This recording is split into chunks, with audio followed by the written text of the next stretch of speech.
from where we are right now, what do you see as how Minneapolis moves forward, starts to heal? What is part of that? There needs to be a moral, righteous vision for change. And looking back 10, 15, 20 years from now, this could be the point where we just retained the status quo, where we sat on our hands and we didn't do anything. Or this could be the time when we all rose up as a united body and insisted that yes, change can happen and Minneapolis is the place to make it be. Where do you see that change needs to happen? There is a full systemic structure that needs to change, that has for decades, for generations, hindered black and brown people. It's everything from the way our economy is set up, to our schools, to our healthcare system, to, yes, the way that we do policing. And, you know, it's not as if all that we've seen over the last few weeks just began with the tragic killing of George Floyd. These have been issues for hundreds and hundreds of years in many instances, and first we need to acknowledge that. We need to acknowledge the truth, and then we need to be precise in our terminology and our vision for how we're actually going to address it. The issues go well beyond policing. They are inclusive of policing, but are not limited to it. We need substantially more affordable housing in our city. We need to make sure that people have care for health or addiction treatment. We need to make sure that we don't have areas of food deserts in our city. We need to make sure that the likelihood of getting a heart attack by the age of 60 isn't determined by the zip code in which you were born. There are so many systemic issues that we need to tackle, yes, inclusive of policing, but not limited to it. How do you start when there's so many different aspects to tackle? You start by being honest. You start by acknowledging the truth as to where we are and what has happened. And a lot of that truth is not pleasant, but we still have to lean into it nonetheless. But then, over the coming weeks and months and then years, we need to lay out very clear plans and be precise with what we're doing. I believe we need to get justice for George Floyd. I am thankful that we have a charge and that the prosecution is moving forward. But the action steps can't be limited to this particular incident. We need a full-on culture shift in the way our police department and police departments around the country operate. And, you know, culture eats policy for breakfast. And so, yes, there are policy changes that can happen at both the city and the state level. But if we're really going to tackle the elephant in the room, we need a full-on culture shift. And culture is about people. It's about personnel.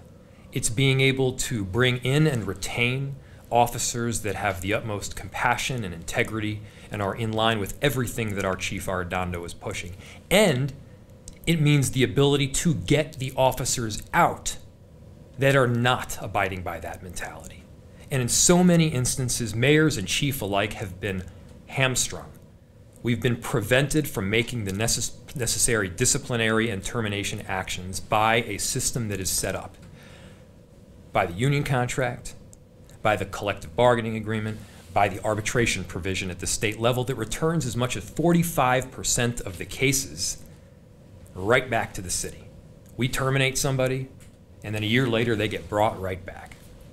With that police union contract, where it's up for renewal right now, is it time to start over and find something new, a better path forward with that? Well, possible? You heard very clearly from our chief and I that we need to be fully examining that entire contract. We need to really have a reset as to the provisions within that we're looking at. But it's not just that.